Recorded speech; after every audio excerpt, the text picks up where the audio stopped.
So, good afternoon once again. And let's continue sa mga other lessons na wala pa natin na-tackle. So, here, this is the continuation of nutrition and safety. The negative effects of a child due to the parents in substance abuse and environmental risk. So, in 2001, 10% of children aged 5 or younger live with a parent who abused substances, according to SAMHSA in 2008. So parents na may addiction to drugs and alcohol can affect the child's safety and emotional health. So, once na may na-experience yung bata na na-experience sa bata na very traumatic para sa kanila, they will remember that kind of situation that they experienced long ago, paglaki nila. So programs like 0 to 3 and National Institute on Drug Abuse focuses on helping both parents and children to prevent long-term mental health issues. So programs like 0 to 3 or any other programs is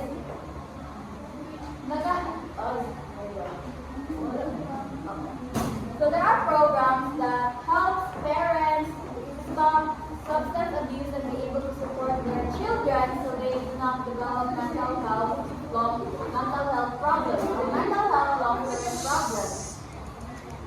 Okay na guys? So there are other programs like rehabilitation para sa mga parents na who uses drugs, like for example, pain. So there are other parents din and other mothers, especially mothers na when using drugs while nandun pa sa kanila yung bata, nandito pa during pregnancy is they would affect the child's mental health or even the physical health when born. So those babies called crack cocaine babies. So these children often face birth defects and they appear withdrawn or difficult to control in classroom environments, according to RISC in 1990.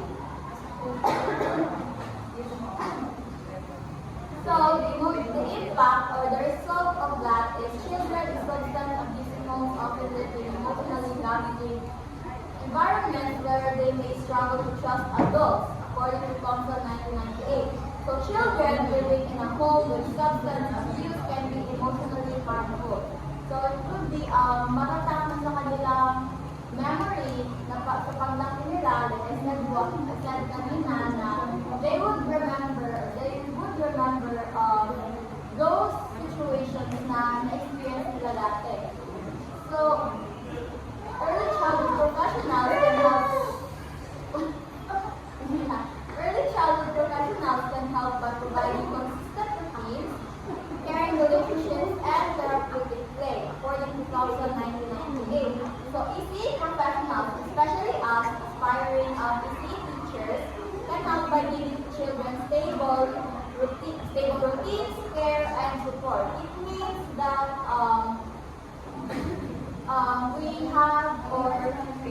we could help children support them, care, kasi para magaan din naman sa kanilang stress level sa mga bata. So, caution lang is when we educate children about drugs or any other substances, is we need to be more careful.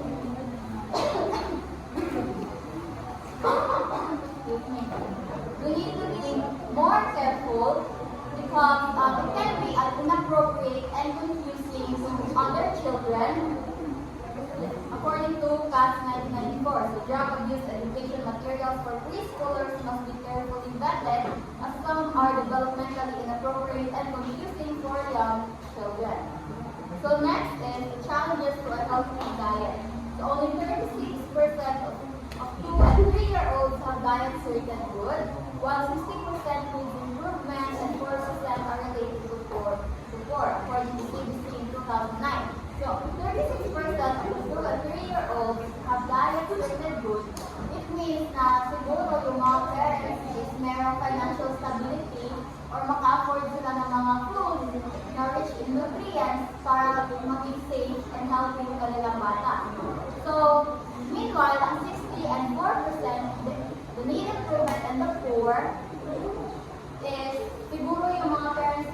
nila afford yung mga, yung mga nutrients, yung mga foods like vitamins, kasi, hindi nila afford. And the reason of that 64% is in 2009, the rate of overweight children ages 2 to 19 was 17%. So the reason na may mga bata na ages 2 to 3, like, mapansin ba nyo na may makita kayong mga pinsan na ages 2 to 3 na medyo mataba or hindi sakto yung kanilang timbang? Weight, timbang, overweight. Makatantay mo? Or hindi na? Wala, stop. What? Ano siya? Okay, so the reason why my mga children na just 2 to 3 are overweight is because of the dietary habits. Children are consuming more fats, sugar, and soft drinks, and fewer fruits and vegetables than in the past. So yung mga bad habits na they prefer more sweets than fruits and vegetables. And also, may mga ibang bad habits naman na aside sa food, is meron din sa through technology. Kasi ngayon ang mga child is now in Gen Alpha. Gen Alpha na talaga sila? Gen Alpha ba? Gen Alpha? Gen Bravo? Gen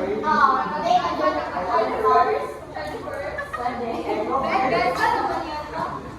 Kasi Alpha dati, Ay, nagbeta na kami.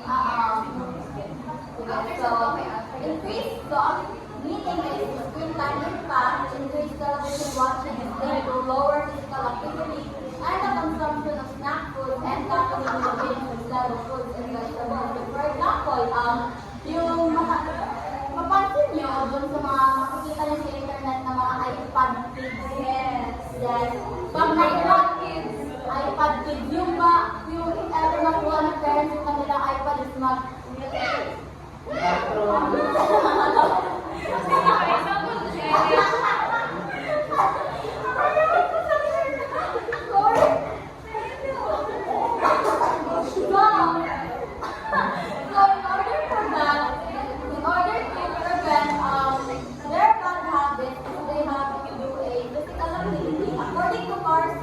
Carlson, 2011, toddlers require at least 30 minutes of structured, 60 minutes of unstructured active play daily and should not be sedentary for more than 60 minutes at a time. So they need to do exercises for at least 30 minutes, then they can, and an hour of free time play. They can play with themselves, they can run, they can jump, they can play in the playground, so that's it for my part, and that concludes our lesson 1. So let's proceed to lesson.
introduction, so let us recap na lang.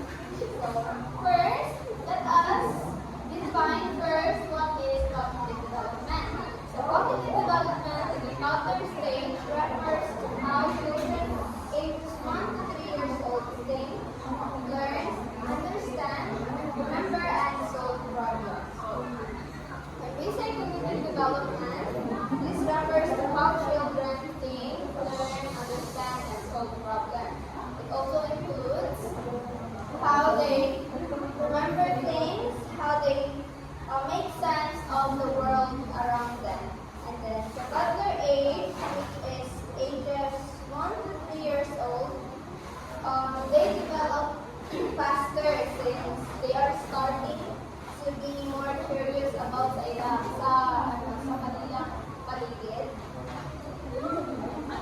And then, during this stage, also children learn mainly through their senses and actions. So basically, ibig sabihin, natututo yung mga bata through exploration, through imitating their parents or the teachers. And then also, they are more on touching things. So kung ano yung mga napapansin nila sa paligid, they tend to touch it, to look to it, to understand that certain thing. Okay, so moving on, we have here the two psychologists that describes cognitive development in toddlers. So first is led by Vygotsky in 1978. He defined that cognitive development as a social mediated process where children learn through interaction with more knowledgeable adults. And he also emphasized that thinking develops through social interaction, language, and guided support or scaffolding.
things like size, shape, color, and space. So when you ask them something, tatanungin niya na, ano ba ito? Ano shape to? So they can basically familiarize that. And then, so again, Lev Vygotsky, we have 18.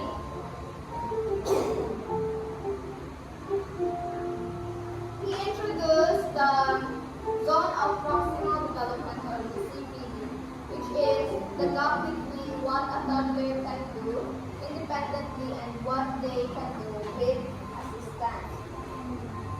So this refers to what to the kid wherein when the assistants or the teacher or the parent teach them something, for example, tuturuan mo sila gumawa ng puzzle or mag-solve ng puzzle, and then they do it easier with the assistance of that parent or the teacher kaysa sa walang assistance. So that means that children can learn with the help or scaffolding, which means that slowly teaching them and then slowly letting them do it alone. And then also, Jean Piaget, according to him naman, toddlers learn through exploration, imitation, repetition, early symbolic thinking, and developing cause and effect and understanding. So again, what I said kanina, that according to Jean Piaget, in toddlerhood, children tend to learn through exploring.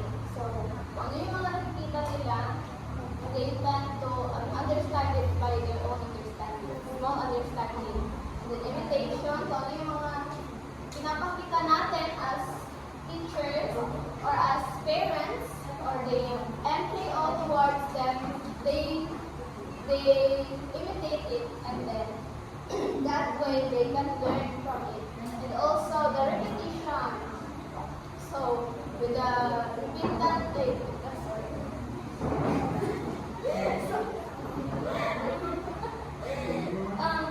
so by how they repeat that specific action, they can learn by it from time to time. And then next is the early symbolic thinking. So these are the natural thinking that they develop in the toddlerhood. So even though hindi niya sila tinuruan, even though they haven't heard it from us or from the others, they can understand it now by their own way of thinking. And lastly is developing cause and effect understanding. So again, with the example that I gave kanina, which is the switch, that is the cause and effect that they understand. Also, another example by the cause and effect understanding is that when they did something that tapos pinagalitan na sila, kasi mali yun, that's the time they won't do it again. Kasi they understand that the effect of doing that thing is papagalitan sila. So, the cause is the thing that they did, the effect is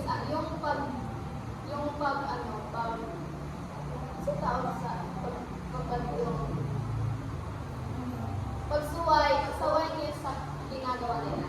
And that ends my part for this reporting, and I'm giving it to the next reporter. Thank you, everyone.